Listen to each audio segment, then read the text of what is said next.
order. Welcome, everybody.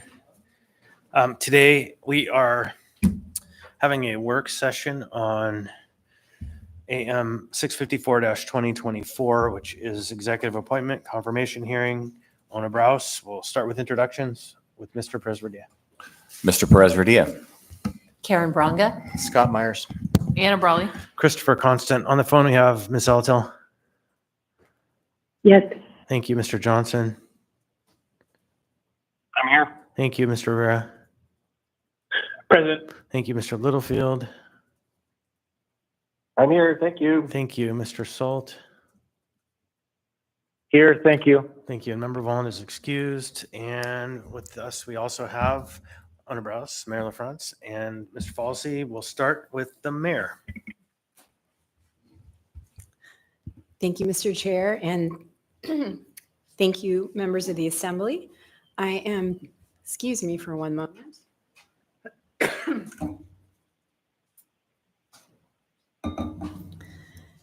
Thank you, Mr. Chair, and thank you to the members of the Assembly.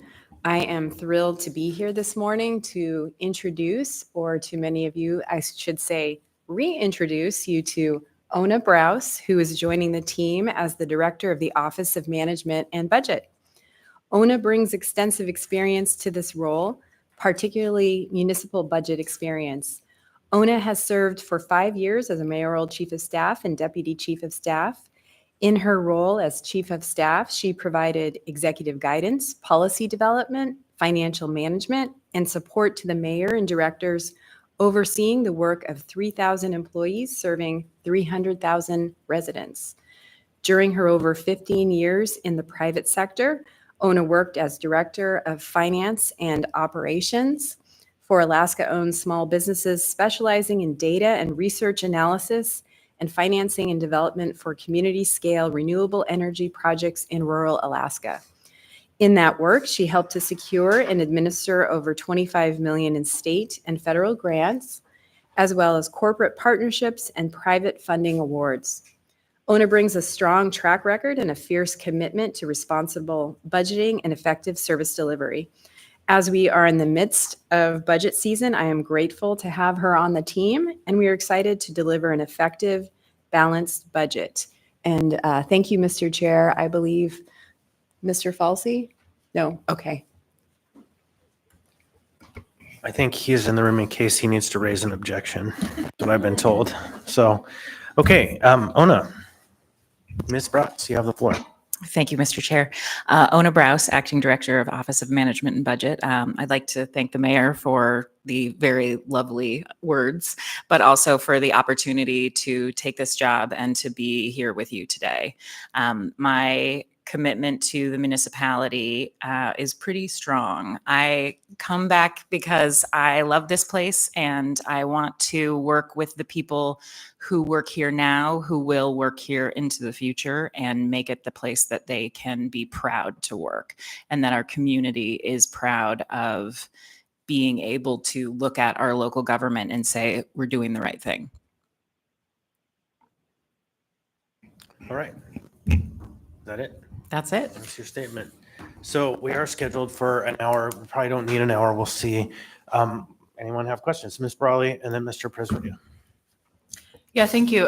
First of all, welcome again to the city.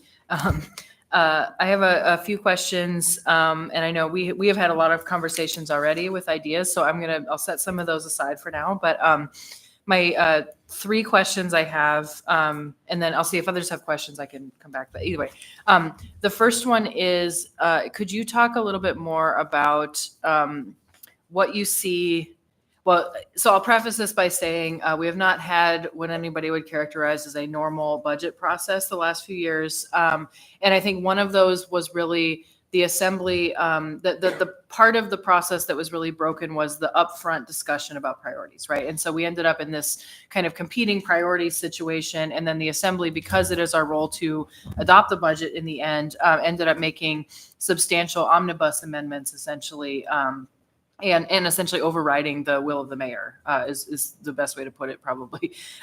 So I'm curious kind of how you see us getting back to a more maybe normal place or a more productive place. And I should say I see evidence of that already, but it in more detail, how you would like to engage with the assembly from your role. And then kind of, between now and November, for example, what do you see the opportunities? And again, saying that, realizing that we are the final word on the budget, but that the more productive and constructive we can be, the better. So that's my first question.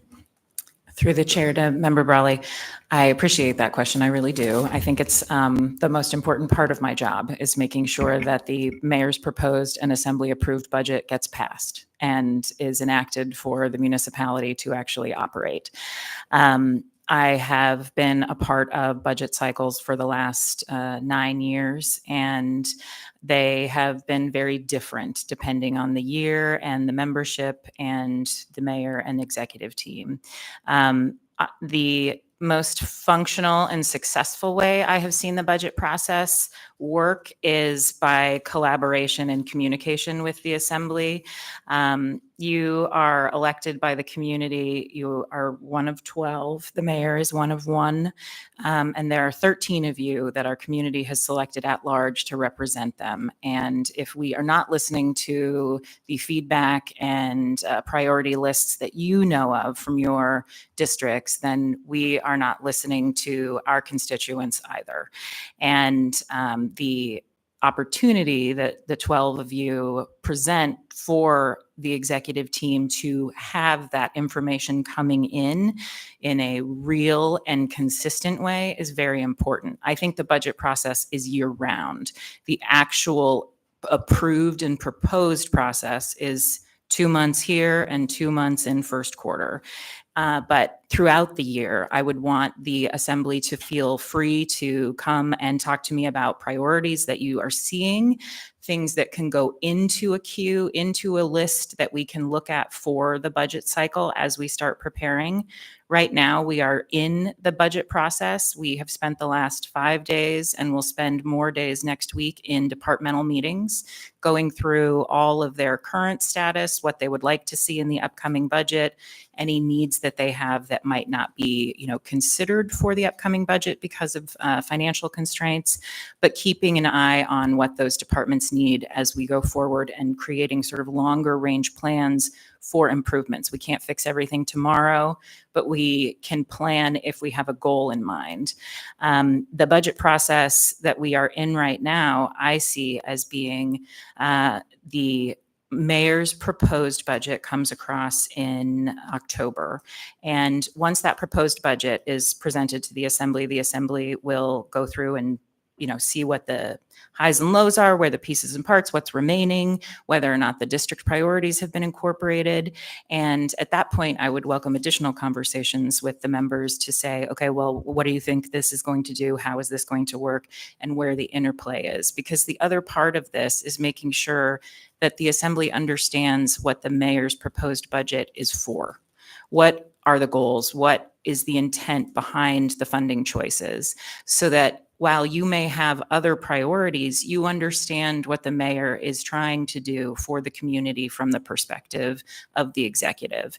And the conversation back and forth between the administration and the assembly is the only way this passes. So I think that is the foundational quality of a budget process, is understanding what the people who have to say yes need.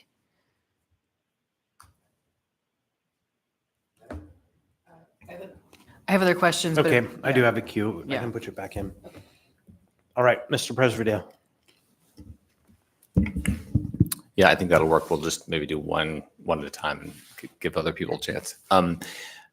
So one of the things that I'm really curious about is what this budget creation preparation looks like with you in this position. And I know that I remember the budget development process not in the previous administration, but the administration prior to that. And then in our previous administration, it was very, very different. And in that, so much work happened outside of the administration because there was not an ability to communicate and collaborate.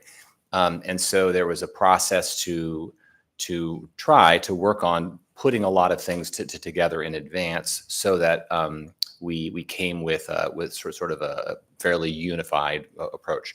But that was done again without the administration. And so what does this look like now? What can we expect in terms of the development process? You mentioned collaboration, communication, and all of that. But I mean, I'll give you an example. We would bring an 3 members would bring an omnibus. Is that how, pronounce that for me? Omnibus. Omnibus. Thank you. Omnibus. Love that word. As a way to really have something to work from that's really well developed, and then we could work on that. What's it going to look like now? What can we expect in terms of the process? Maybe to just give us a sense of that. My previous experience in the budget process has been collaborative, and as we move through the proposed budget that comes from the mayor and the assembly review process, the conversations back and forth between OMB and the members should be fluid. If there is a question, if there is an issue, I would expect that we would have meetings about that and figure out how and where we might be able to make adjustments within the budget to incorporate those concerns, assuming that the mayor and the executive team agrees with those needs. We have run an S budget process in an S version process in the past, where once the assembly has had the opportunity to review the budget and identify any suggested changes they would like to make, the administration reviews them and incorporates them via an S version so that the omnibus amendments aren't necessary. It makes the work of the budget much easier because the OMB office has all of the information in detail in order to know how we can incorporate those changes or what smaller pieces could move around in order to make that happen. And I think for the best opportunity for the municipality, for our workforce, and for the community, that process being collaborative and with open communication is extremely important. Just one quick follow-up. What are the what do you see the role of committees in the budget development process beyond the Budget and Finance Committee? What is the role of all of the different committees that we have? For building the budget? Yes.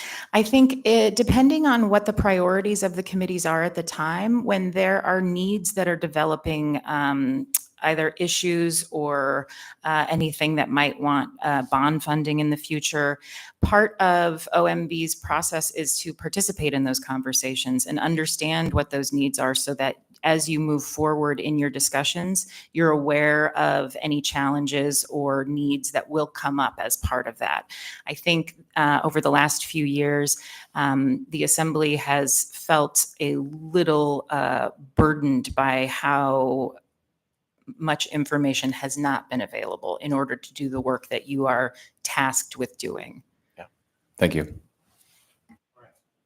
Next in the queue, Felix. Yeah, thanks, Mr. Chair. So quick comments and then question. And then folks in the room can please turn off their mics. So quick comment. Very glad to have you back working with the municipality ONA. I can recall back in, I want to say it was 2019, when I served as the chair and ONA was in the mayor's office. We worked very collaboratively on the budget to the point where pretty much every member felt like their voice was heard, and it produced as far as I know, no one's said otherwise, the first unanimous ever vote on the budget. And it was a great process. And if we can get back to something like that, that would be wonderful. Question, moving a little bit away from the budget part of the office and shifting briefly to the management part of the office. For years, I have been interested in reforming the idea of PVRs, performance value results. And multiple OMB directors before you have also been interested in that idea, but we haven't really seen anything come to fruition. So I'm wondering, Ona, what are some of your ideas that you're going to be bringing to the table to make PVRs useful to the municipality, to the public, to the executive, and to the legislature? Through the chair to Member Rivera, thank you for that question. Also, hello, nice to see you again, except not see you. The PVRs, as far as the management portion of the Office of Management and Budget, it is just as important, if not more important, than the budgeting process, because the goal of the management side is to keep the municipality in line with the execution of the budget that has been approved. The PVRs that have been used at the municipality have recently been redone, and I think will be part of the third quarter rollout process with the budget. So there will be a revamped version of many of them, and you will see that coming shortly. But I think as the municipality grows into itself, I've heard this body and others refer to, the adolescence of Anchorage and our youth in growing as a community.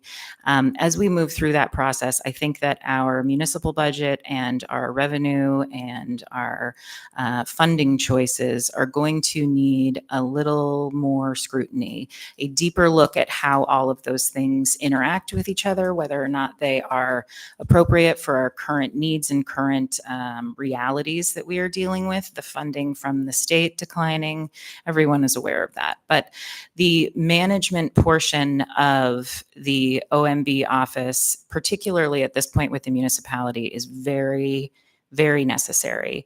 That is one of the I think most extreme deficits that I have seen in the last few weeks coming into working in City Hall is the management and attention to personnel, and the work that they have been able to do has been neglected. And we need to make sure that that is reinforced and supported. Otherwise, we will lose any benefits and progress that we make in the short term. The PVR conversation, Felix, I would welcome to sit down with you and talk about, because I think as we look into the future, one of the questions can be, how should these move and change over time? Great. Thanks so much. I look forward to that conversation. All right, thank you. Meg? Thank you. Welcome, Ona. Excuse me. This is Felix's question really teed mine up a little bit, and your answer as well. I think one of the main weaknesses of the municipality on a financial or budgetary side is not braiding and leveraging various fund sources. I don't think we do a good job in aligning our AMATs planning with our capital plans, with whatever, everything's connected. And I think we are ultimately siloed in the funding of many things when we could be better coordinated, and it leads us to sometimes spend our most flexible funding on things that could otherwise be funded in other ways. So I'm curious what you see the role of OMB is in ensuring that those other fund sources administered by other departments often, and how those can be better leveraged into our overall financial picture. Through the chair to Member Zalatel, thank you for that question. I believe that it is the future of the municipality to braid and leverage fund sources. We had a very large single fund source for quite some time, and that was the state of Alaska. And that has dwindled down to almost nothing compared to what it used to be. I'd say we're probably at about 5% of what we have historically been given from the state as part of revenue sharing and as part of capital project and maintenance projects for our infrastructure. The availability of federal funds, the availability of private funds, is, I think, more robust than it potentially has been in the past for local governments and the projects that we would be interested in pursuing. But the challenge with grant funds is that they are not recurring or not ongoing, and operationalizing them can be difficult. Making it a project-based grant award can sometimes facilitate leveraging those in a better way. But I think that one of the challenges over the past 10 years in particular has been the staffing at the municipality, the lack of redundancy, and the reality that we don't have a grants acquisition team. There are people within individual departments who do that work. We do have grant access software so that the municipality and its personnel can get licenses and log into and research whatever their funding needs are in order to see what's available. But OMB, along with the CAO and the mayor, have been exploring the idea of instituting a larger grants acquisition program, partially to acquire the grants, but also to help administrate and support the grants once they are in with the municipality, because we've seen departmental struggles with dealing with doing their day job, coupled with feeling comfortable administering more complex federal or state requirements. So yes, we want to Thank you braid for and that. leverage funding. I guess maybe my question was asked a bit inelegantly. So I guess I would just challenge OMB and the administration to look at those that are recurring fund sources, whether it's what comes through AMAPs and the TIP, federal allocations that come through HUD, that are pretty stable, and figure out how we can leverage those first before looking at the one-off things. Through the chair to Member Zalatel, I will expand and say that I agree with you. And I think that there are certain opportunities that have not been leveraged yet because of that disconnect in the understanding of how and what is possible. I know that as part of the capital budget process, this body has been talking about better information, more information being available, a sort of more robust public process. And I think that putting all of that information together in one place is the first step to making this an easier process for everyone to understand what's possible and what is current, and having more sort of eyes on the process to figure out what are the opportunities that we could use. Okay, so I have myself in the queue, and I'm going to riff a little off of what was previously asked and say on the PVRs. I look forward to hearing the update, because that has been the most wasted report. It's like, why are we doing all of this for no value? And so if there is value, great. If not, let's kill it. Let's completely transform it, do something else. I support the idea of performance measures, but I want to make sure we're not just doing it to run in circles and say we're doing something. That's one thing. The grant acquisition piece, I would add, there's one further function. You mentioned acquire, administer, and report. I strongly support this, in particular for infrastructure money, because we need to get on that tap before it's gone, but also for budgeting and prioritization of resources. And that process can help. They can help see the holes. They can help see where we can fill the holes, so they can be part of that conversation. I would add that to the mix. Mm-hmm. So I also am going to speak mostly, or ask questions about the management side of the equation. One, it's more philosophical, and one is more practical. The philosophical one, there's a historic tension between finance and budget. Kind of narrate to me your thoughts on that, and what do we look for going forward? And the second part of the question is the function of OMB in relationship to policymaking for the administration. And so I want to talk briefly about that. But the first question being the tension between finance and budget.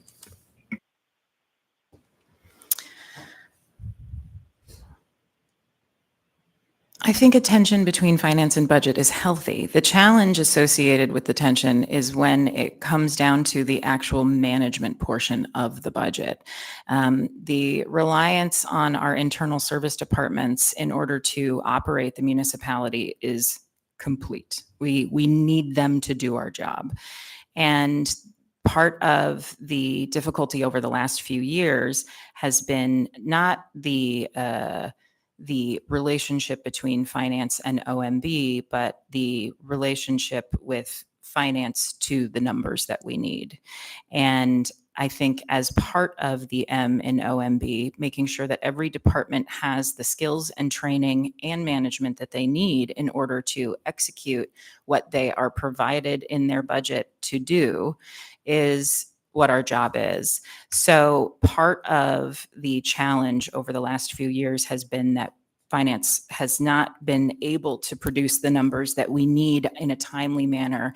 That's not the fault of anyone in finance. That is part of the job of the executive to manage that process and make sure that the municipality has what it needs in order to operate. I know that that's a comment that is regularly made, but I don't really see it. I'll add flavor. I look as far back as the Sullivan administration, and the four corners of the 8th floor, when working together, can do amazing things. And then when the four corners don't, it turns into something else. And so 2 of those corners are critically linked between the money gathered and where our money's at and how we're spending it. Correct. And I think the tension comes from not knowing. Fair enough. So the second part of the question, policy making.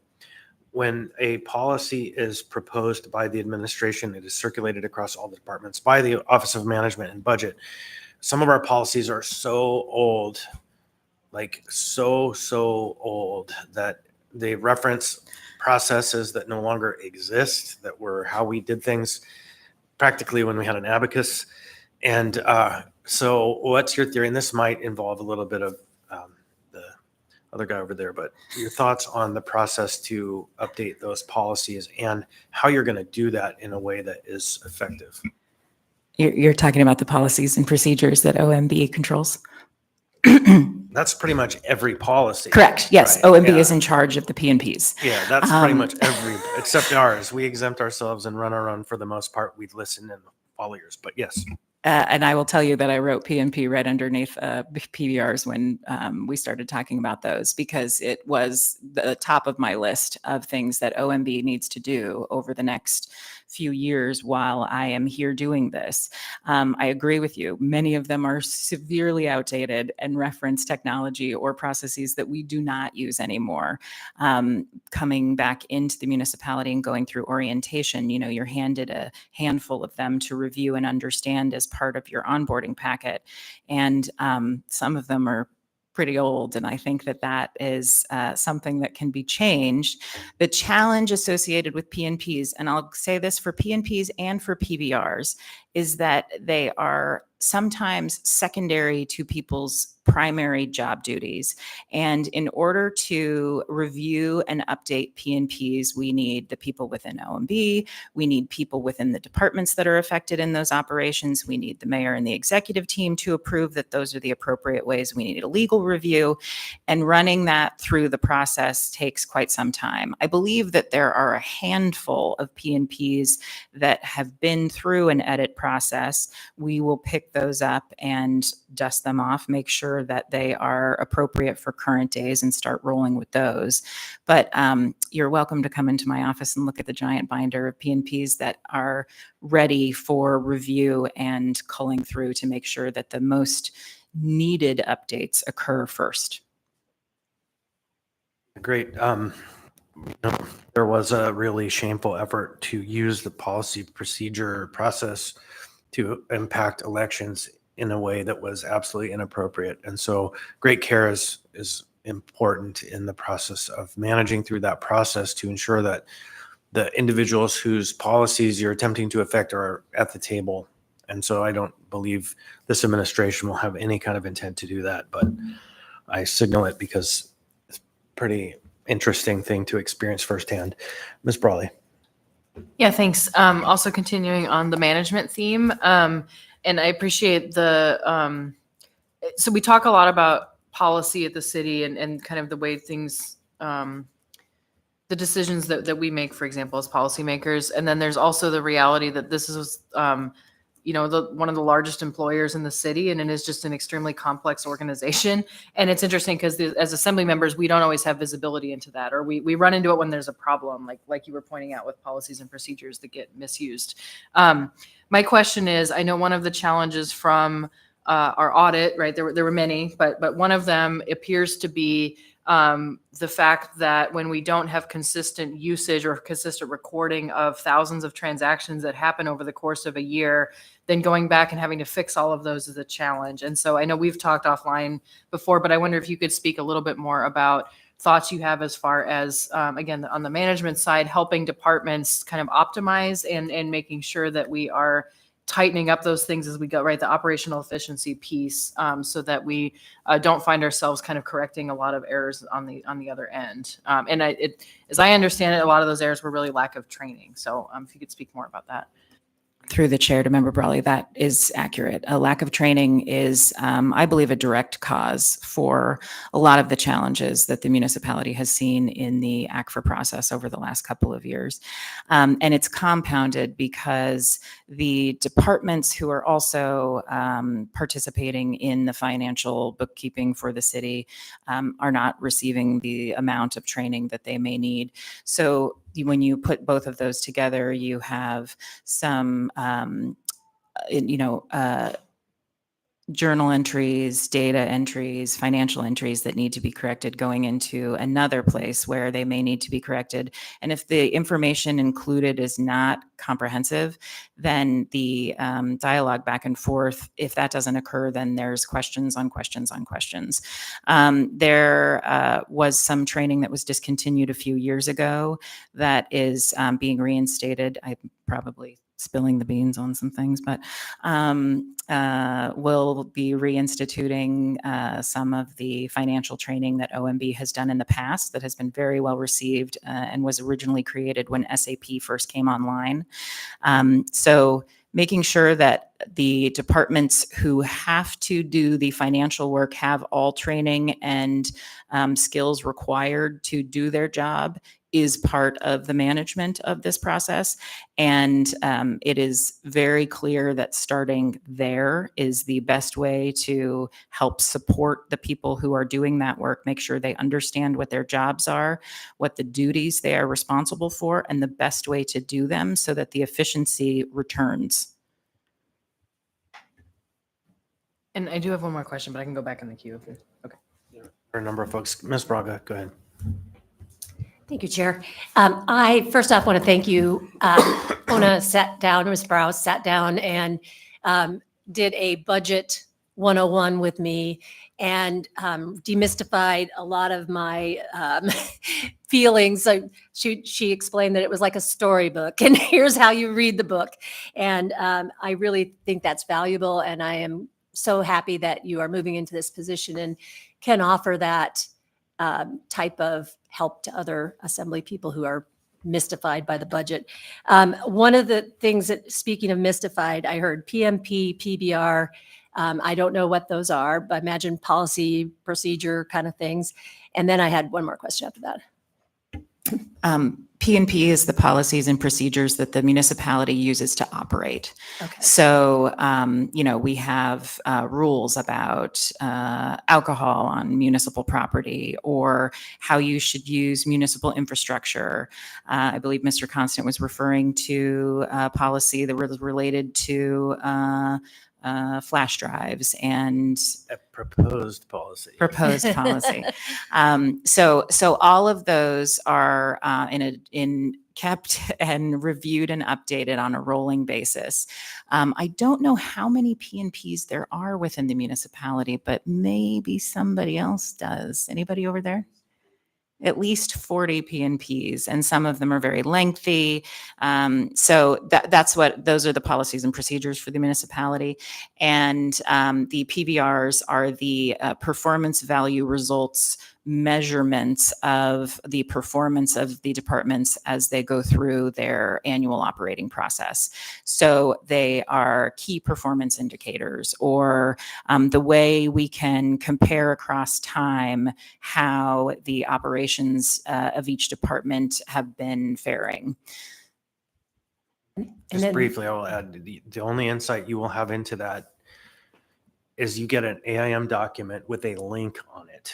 And if you, on the electronic version, click the link, it takes you to a page with like 65 other links that have no information unless you click the link. And then it's like this endless catacomb of information that has no accessibility.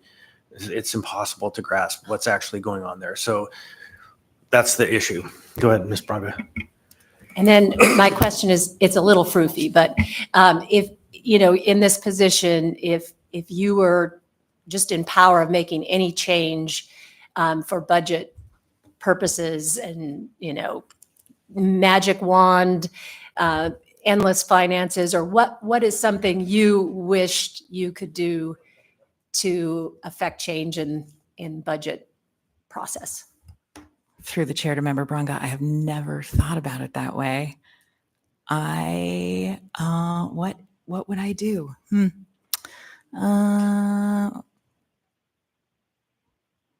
I would diversify our revenue base. Figuring out how to expand the revenue that we have coming into the municipality on a recurring basis is very important, I think, to our future moving forward. We are currently very, very heavily reliant on property taxes, which is how our community has been structured. But I know that eventually, with the needs associated with the community, the property tax is not going to cover it in a universe where we are going to get to the services that we may need. And diversifying the reliance on property tax, to me, feels a little bit like, you know, our state reliance on extraction resources and revenue. And when we get to a place where one of those things starts to diminish or go away, then we have to figure out other resolutions. The tax cap exists. It keeps our revenue on property taxes at a specific rate. Outside of that, there are only a handful of different levers to use. And I think that exploring those levers is what we should be doing as part of the administration and the assembly going forward. Mr. Falsey let me know that there are 125 policies and procedures within the municipality. That's not including the uncodified ones that are out there. And I would like to say that to Ms. Branga's question about PBRs and the chair's comments, the PBRs are also included in the budget book, and they are renewed on a quarterly basis, I believe. And one of the challenges with the PBRs is the capacity within the departments to actually complete them in a timely basis. So I think some of our process going forward is going to have to incorporate that thought. You know, we don't want to have requirements on people's desks that they are not able to accomplish, and we have to take that into consideration. I'm not suggesting that they disappear. I think that we need to figure out how to support that. All right, I have myself in the queue then, Mr. President. So there's one very mystifying part of the budget. IGCs. Please help us to understand a little bit about how that operates in the budget. I think that there is some scrutiny being applied to how IGCs are levied, if you will, across the various departments and the branches. And there's some question about fairness and equity and a feedback loop to make sure that those are done properly, meaning that the cost causer is paying it as opposed to some blanket structure. And so I would love to have a little bit of a briefing here on your theory of IGCs. My understanding of IGCs, and again, other people in the room can correct me if I get any of this wrong, Marilyn, the internal charges for the municipality and the supports associated with the departmental services that are provided. So we'll use the mayor's office as an example. Mayor's office has a mayor, and that mayor costs some money. But that money is spread out across all of the departments because the service provided by the mayor is the executive leadership for all departments. And that financing then gets broken out into all of the little pieces into they're considered not the direct cost for the department. I understand the question and potential confusion around IGCs. I think most of that has to do with the visibility into them and being able to see what the calculations are and actually understand how they are allocated and broken out.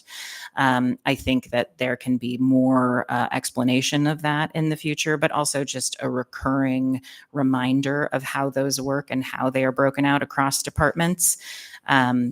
But they are a necessary tool as part of our budget build. Yeah, more on that later. So it's an open conversation. Cameron. Thanks. If you'll indulge me, quick conversation for Mayor LaFrance related to this. In the past administration, we saw a pretty drastic proposal to change the organizational chart. And I'm curious if there is an intention from your administration to change the structure of the administration in terms of not slight moves here or there, but is that something? And I'm asking in relationship to this role, but I guess broadly, is that something that we can expect? Through the chair, thank you, Mr. Perez-Verdia. And we have taken as part of this transition process, which we view as the first 100 days, to look closely at how to best arrange the municipal team and the departments. We will be making some changes, and we'll share the proposed changes with the assembly as soon as we have a final draft. Great, thanks. My question really goes to. I'm trying to formulate this in an efficient way.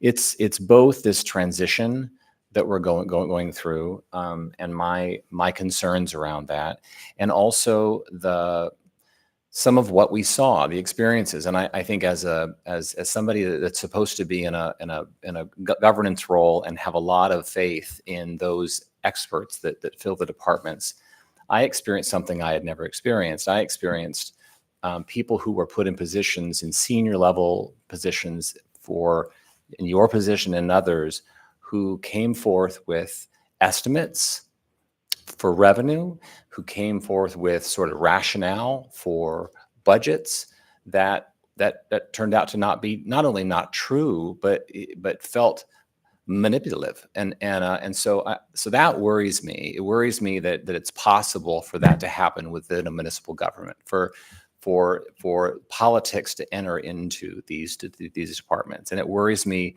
in terms of staffing. It worries me in terms of policy. So that's one piece, is that transition, and how we don't just ignore what happened as though it didn't happen and move forward, but really think carefully about how that happened and why that happened, and if there's something we need to do moving forward to ensure that doesn't happen again. And that makes me think about this other piece that you've been talking around performance value results or policy. And I recall in the Berkowitz administration having a budget conversation. And I recall the fire chief and the police chief and me asking questions like, what is it based on? How many officers do we need? Based on what? Where is the information that we're using to determine not only whether we're doing a good job and using metrics, but what's the baseline that we're sort of using? And I think about when I was on the school board and we were trying to create some kind of baseline metric for instance, student-teacher ratio that we could all generally agree on, so that we could have a thoughtful conversation about, we're not where we should be, and that's okay, we can't afford it, but at least we know what we're trying to get to.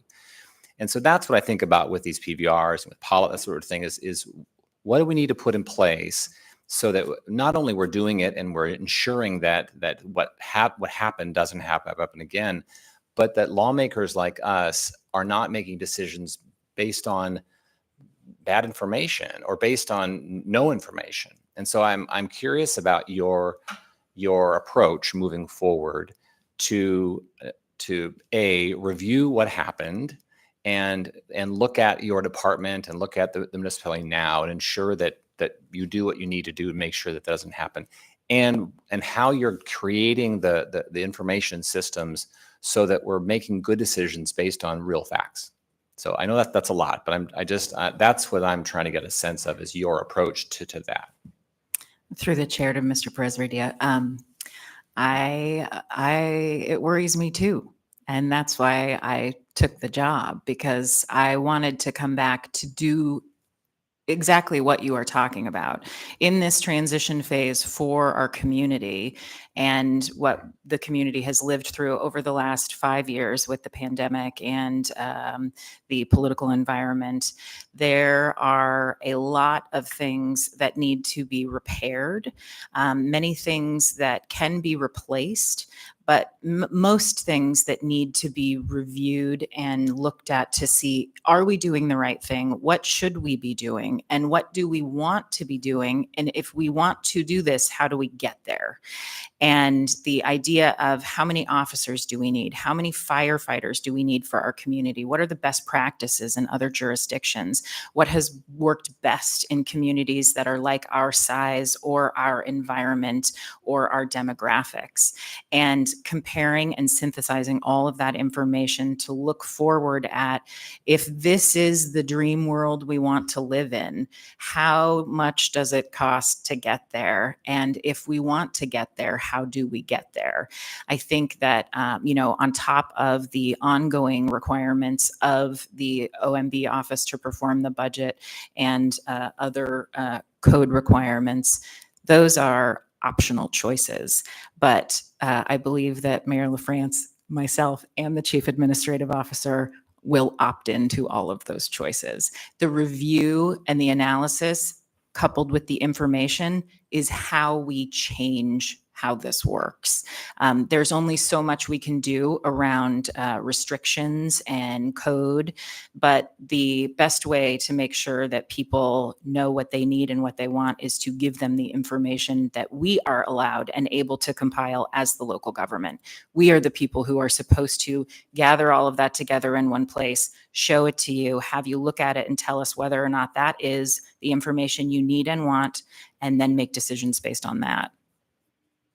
Thanks. And I'll just close by saying I hope that that's done in coordination with us, and I'd like to be prepared with that information to be able to talk with the community about, it's not just more, right? There are clear targets we're trying to hit, and there's a basis for that, and so that we can help to not only develop that with you and others, but to make sure that the community understands that and understands why we're making the decisions that we're making. Thanks. Ms. Brawley. Thanks. That's my last question for now, for this hearing. Yeah. Going off of what Mr. Presredia said, I think, and I think we've been talking about, there's the challenges we have now, and then there's long term, and I appreciate your interest in really prioritizing looking at that long term. I think we do need a fiscal plan. I think we should start saying that, the way that the state also needs one. But I wonder, the more I think about it, we don't exactly know what that will look like. There's a lot of ideas. There's a lot of options. There's probably a finite number of options when we really get down to it. But I think the first step really is, we have to have this conversation with the public. So I agree with Mr. Presredia that it's lining out in detail why we are pushing for certain staffing levels, for example. But I think it needs to be more foundational than that. And I think that's something that unless you've interacted with the budget or worked at the city, most people don't understand that. Even people with a high degree of sophistication about the state financial situation. So I guess my question would be, where do you see OMB fitting into that? And where do you think we start with that conversation? I see OMB leading that conversation. I think part of the job of the Office of Management and Budget is to help our community understand what the money is being spent on. And while we have a hundreds of pages, multiple binder budget document, most people do not have the time, energy, or understanding to consume all of that and know what it means. We've had some internal conversations within OMB about creating additional documentation that is easier to consume and sort of gives the highlights of the budget process and the budget book as it comes out on an annual basis. I think the challenge associated with informing the public on a recurring basis with the information as it goes is just time and capacity. But I do believe that one of the ways that we can change some of those interactions is by having conversations that do not require a hard decision at the end of them. So information, education, storytelling, updates, making sure that people understand the history of Anchorage and what we have been through. Because in order to have a really clear outlook on where we're going, we need to remember where we have been and what we have come from. And, if we were to put our hand in the middle of our community right now and say, okay, where are we and what do we need and what have we been?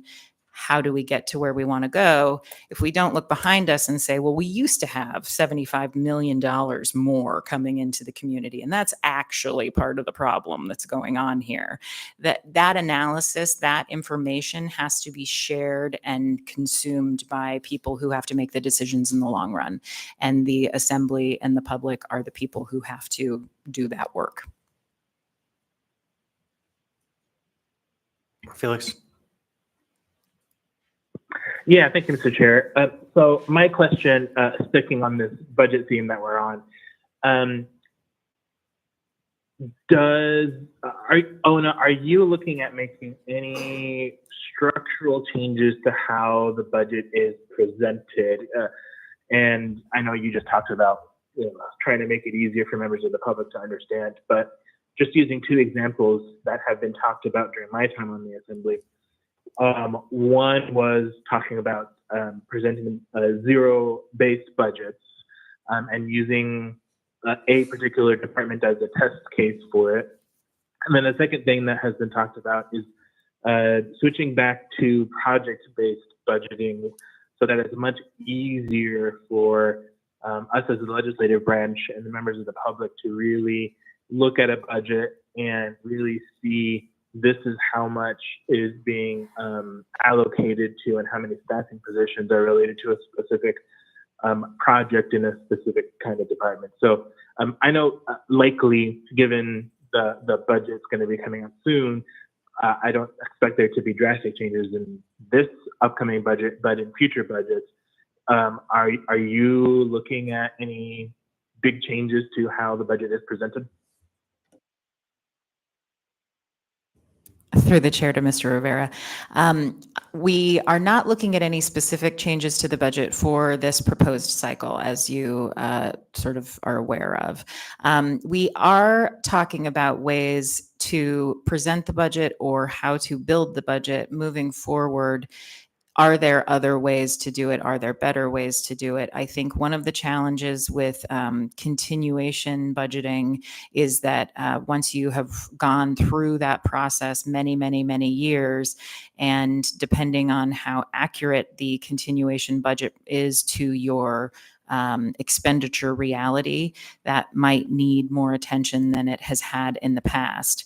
The idea of zero-based budgeting and projects-based budgeting, I am familiar with, as part of the conversations we've had over time, Mr. Rivera.